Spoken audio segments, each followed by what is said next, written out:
तो चल गई मिथिला के सभी लोगों के अथक प्रयास से, चाहे वो आप हों या हम हों, लेकिन जंक्शन तक आने का जो रास्ता है, चाहे वो नवतोल गुमटी से काली मंदिर तक है या फिर स्टेट बैंक वाली रास्ता है, जल जमाव के कारण या फिर इस सड़क की कनेक्टिविटी मेन मुख्य मार्ग से नहीं है, तो कहीं ना कहीं इस सड़क के कारण जंक्शन पे यात्री को बहुत घूम करके आना होता है। तो इसके लिए आगे क्या रेलवे योजना या आप योजना? लगातार प्रयास कर रहे हैं जी, और ये हम लोग के लिए गंभीर विषय है और मैं लगातार जब से इस बार निर्वाचित हुआ हूँ, मेरी कोशिश है लगातार कि हम कैसे लोगों को इस मुसीबत से, इस परेशानी से हम राहत दिला सकें।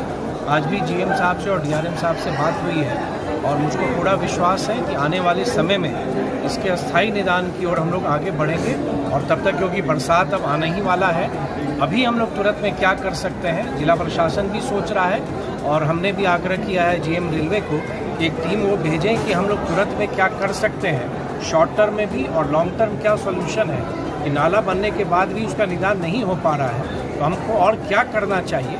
तो जीएम साहब ने सहमति भी दी है, डीआरएम साहब को कहा भी है और मुझको विश्वास है कि बहुत जल्दी उनके द्वारा, क्योंकि उनकी भी ये चिंता है कि आप रेल सुविधा दे रहे हैं और लोग स्टेशन ही नहीं पहुंच पाएंगे, तो वो सुविधा तो कोई मायने की नहीं रहेगी। उसके अलावा जो अस्थायी रूप से यहाँ रह रहे हैं उनका भी जनजीवन कष्ट में है, तो हम लोग लगे हुए हैं। परेशानी ज़रूर है, लोग कष्ट में हैं, लेकिन जितना संभव है उसमें कोई कमी नहीं छोड़ी। सर एक क्वेश्चन और लास्ट क्वेश्चन, ये 3 गुमटियाँ, कैथनिया गुमटी, नवतोल गुमटी और झंझारपुर काली मंदिर अंडरपास, सॉरी सर एक क्वेश्चन, लास्ट क्वेश्चन, काली मंदिर के पास जो अंडरपास है, कैथनिया गुमटी अंडरपास और नवतोल गुमटी अंडरपास, तीनों गुमटियाँ मुख्य गुमटियाँ हैं खास करके इस मार्केट आने जाने के लिए।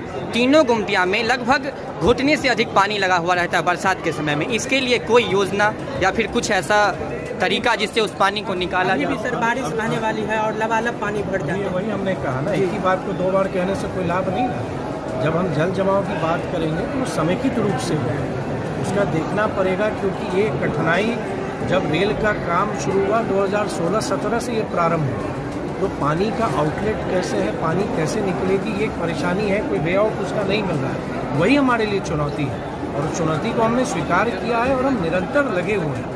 अभी भी चाहे सम्प हाउस बना, ऑपरेटर भी हम लोगों ने दिया, वो कारगर नहीं हो पा रहा, क्योंकि आसपास सभी इलाके का ड्रेन उसी से जोड़ दिया गया है। उसकी एक सीमा थी, उसकी एक कैपेसिटी थी, उसका एक लिमिटेशन था। तो आप जब हर एक जगह के आउटलेट को उसी नाले में आप जोड़ देंगे तो वो अपनी क्षमता से बात ज़्यादा नहीं कर सकता है। तो अब ये परेशानी ज़रूर है और उसको हम लोग जान रहे हैं, ऐसा नहीं है कि इस परेशानी को हम जान नहीं रहे हैं। उसकी ओर क्या समाधान हो सकता है, हम लगातार कोशिश कर रहे हैं कि मेरे क्षेत्र का ये प्रमुख हिस्सा है, हमारा बाज़ार है ये, तो यहाँ की गतिविधियों के से हज़ारों घर चलते हैं, तो यहाँ का बाज़ार हमारा और प्रगति करे और बढ़े, ये हम भी चाहेंगे और हम कोशिश भी कर रहे हैं। धन्यवाद।